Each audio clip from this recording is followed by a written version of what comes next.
Hey guys, in this video we're going to be checking out the Eachine Goggles 2. This is a updated version of the original Goggles 1 box style goggle in this like sort of foam form factor instead of the plastic, so it does make it a little bit lighter. Kind of looks like the original head plays.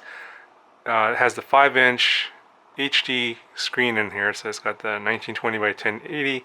Talk a little bit more about that in a second. It's got the diversity receiver in here. Comes with a circular polarized antenna and a patch antenna. The receiver is pretty good. I didn't have any issues with reception. This one does not come with a DVR like the VRD2 Pros, but there is a mod available to add the Eachine Pro DVR to this. It's kind of similar to the video where I added the DVR to the EV800s. So if you guys are interested in seeing a mod video for this goggle, let me know, and if I got enough interest, I might do that video. If you guys aren't big fans of these box style goggles, you probably aren't going to like this one either. I think one of the bigger downsides of this goggle is that it doesn't have the sliding adjustments for the Fresnel lens, so it's a fixed focus, and I had a little bit of trouble getting a good focus for my eyes on the screen, even though it was a really sharp and bright screen with an extremely wide angle of view. It just feels like you're sitting in a movie theater. And actually, if you're watching like a movie or a video off of your laptop at the full HD 1080p HD resolution, it's actually pretty nice. But I did have a little bit of trouble focusing on the screen, so without being able to adjust for that, could be an issue for some folks. Let's see here. There's buttons on this side. There's no buttons on this side. Nothing on the top or in the front. No tripod mount on the bottom, like the VRD2s. Same style of head strap here with the same battery that goes in the back. It's a 2.2 or 2200 milliamp hour 2-cell with a barrel connector. Pretty. This is actually lithium ion, not LiPo, and it does come with a charger, just like the VRD2 Pros. And here's the connection for that. Pretty comfortable to wear with the battery back here. I didn't have any issues with comfort. With the battery in the back here, it does balance out the weight, and especially having the head strap here also keeps the weight off of your face.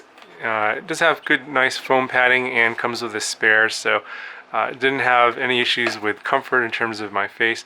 Did have a little bit of a light leakage around the nose area, and it's just because I didn't use the foam here. I think if I'd used the foam here in the nose area, maybe that would have cut that off, but I didn't like that feeling of the foam on my nose.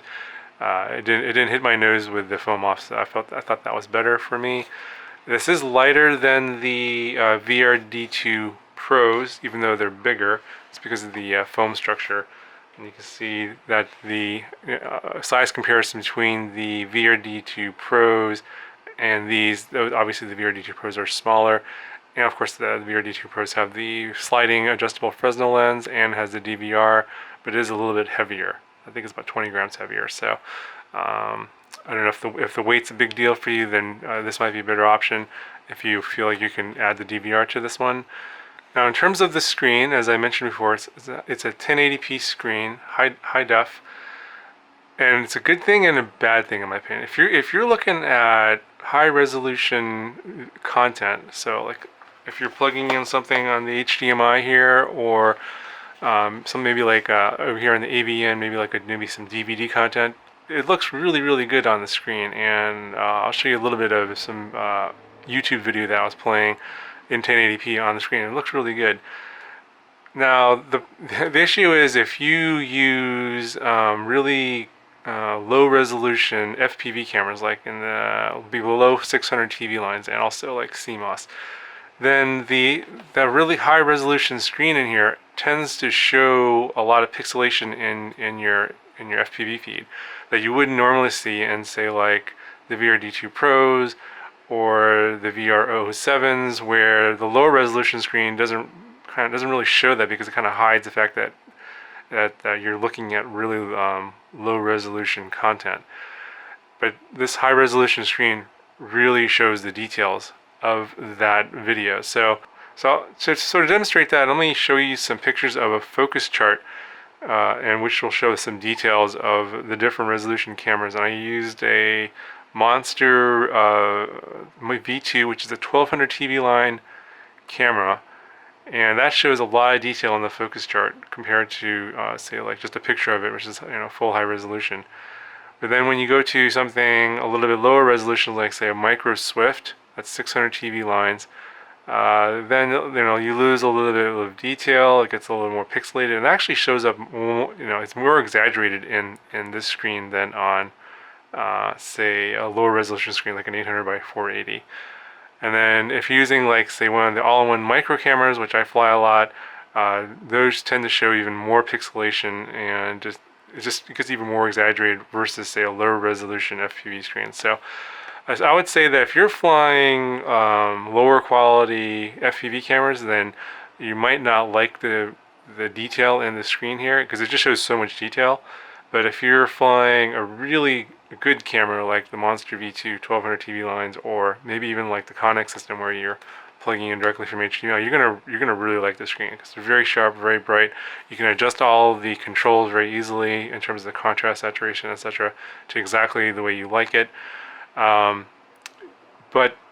if you're using a very low resolution cameras, then you might not really like the picture, because it kind of blows up everything really big, and it shows everything in really big details, and so everything looks kind of pixelated and grainy, and it's more exaggerated on this versus say like the VRD2 Pros.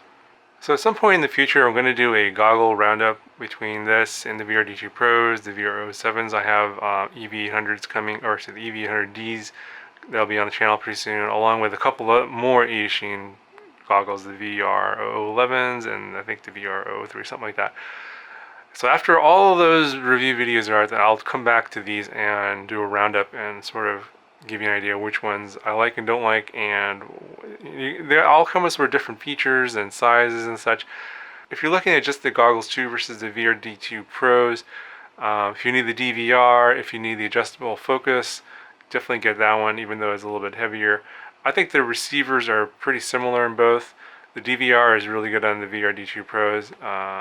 I think it's the same one that you could add to this one. It's a Pro DVR from Eachine, but then you'd have to open this up and mod it and all that kind of stuff. So if you're not into that, then I would get the VRD2 Pros if you need DVR. If you don't need a DVR, if you want, if you're going to be using high resolution video, Connex system, Monster V2, something with a really high resolution, a lot of TV lines, this higher resolution screen is going to be for you, I think. So I don't know, those are my opinions on the difference between those two goggles. I'll have more goggles on the channel pretty soon, and then obviously I'll have more opinions on that. Anyway guys, I hope you enjoyed this video. Let me know if you have any questions about the goggles too, and I'll talk to you guys in the next video.